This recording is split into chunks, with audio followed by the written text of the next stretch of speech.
Hi. So let's boost your business efficiency with cloud computing. Okay, it's 2024. We'll date on ourselves.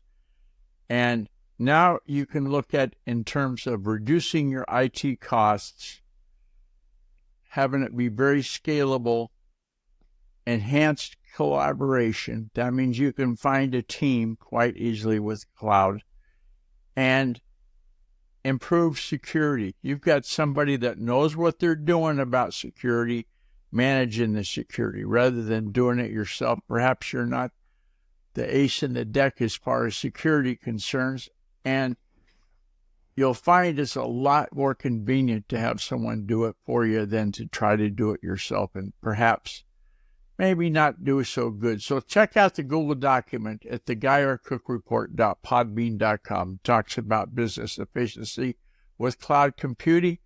Like I say, I've got them so you can get them. Hey, to contact me, use the secure contact form on GuyRCook.com. If you like this episode on YouTube, and give it a thumbs up on YouTube.com and click the bell to subscribe to future episodes. It's a wrap.